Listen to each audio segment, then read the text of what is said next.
IMF ने पाकिस्तान की हुकूमत को यह हदायत जारी की है कि अगर आपने खसारे के अंदर जाने वाले इदारे जो हैं इनको प्राइवेटाइज न किया तो हम आपको इमदाद नहीं देंगे, या अपनी असम्बली के अंदर इसको बाकायदा हिस्सा बनाया। पंजाब के हुक्मरान इस बात का दावा करते हैं कि वो दूध और शहद की नहरें बा रहे हैं, तमीर और तरक्की के दावे हैं, पंजाब को साफ सुथरा बनाया जा रहा है। हम वज़ीर आला पंजाब से ये सवाल करते हैं कि अगर घर की चीज़ें फ़रोख्त करके अगर कर्जे लेकर आपने सारे काम किए हैं तो ये कौन सी बहादुरी है? आपने स्कूलों को प्राइवेटाइज किया है, महकमा हेल्थ के जो इदारे थे RHC BHU उनको प्राइवेटाइज किया है। तो ये इदारे बेच कर, अगर घर के बर्तन बेच कर अगर कोई आदमी समझता है कि उसने मईशत को कंट्रोल कर लिया है, उसने बचत कर ली है, तो ये तो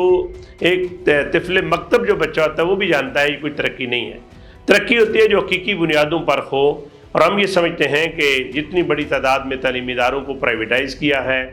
हस्पतालों को प्राइवेटाइज किया है, मैं ये समझता हूँ कि इसके नतीजे के अंदर तालीम और सेहत दोनों का बेड़ा गर्क होगा। और हुक्मरान अगर ये समझते हैं कि इसके नतीजे के अंदर सेहत के अंदर और तालीम के अंदर बेहतरी आएगी, तो मैं ये समझता हूँ ये इनकी खामख्याली है। माजी के अंदर प्राइवेट सेक्टर ने, प्राइवेट तालीमी इदारों ने हुकूमत का बहुत हाथ बटाया है, लेकिन क्या हुकूमत इस काबिल नहीं है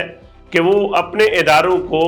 मॉडल इदारों की शक्ल के अंदर बना सके? बेहतरीन असातिज़ा मौजूद हैं, बड़े ग्राउंड मौजूद हैं, बड़ी बड़ी बिल्डिंग मौजूद हैं। अगर प्राइवेट एक फ़र्द इस चीज़ को ठीक कर सकता है, वो हुकूमत जिसके पास सरकारी मशीनरी है, वसाइल हैं और बेहतरीन दिमाग मौजूद हैं, वो अगर अपनी नीयतों का फतूर ठीक कर रहे हैं तो उसको भी ठीक किया जा सकता है। IMF के बढ़ते हुए हाथ जो हैं, उनकी जो हदायत हैं, उनकी जो डिक्टेशन है, उनको रोकें और ख़ुद मुख्तारी की तरफ, खुददारी की तरफ, वक़ार की तरफ, इज़्ज़त की तरफ जो है आएँ और अपने फ़ैसले खुद करें और अपने इदारों के लोगों को एतमाद दें और उनके अंदर बासलाहियत अफराद को आगे लाएँ, न कि इदारे बेचने के बाद आप ये कहें कि हमने ये ज़िम्मेदारी भी ख़त्म कर दी है, ये ज़िम्मेदारी भी ख़त्म कर दी है। जो आपकी अपनी ज़िम्मेदारी है उनको आप छोड़ के मसनूई चीज़ें जो हैं उनकी तरफ आप तवज्जो कर रहे हैं, तो इससे पंजाब के अंदर जो हकीकी तरक्की है उसकी तस्वीर जो है वो नहीं बन सकती।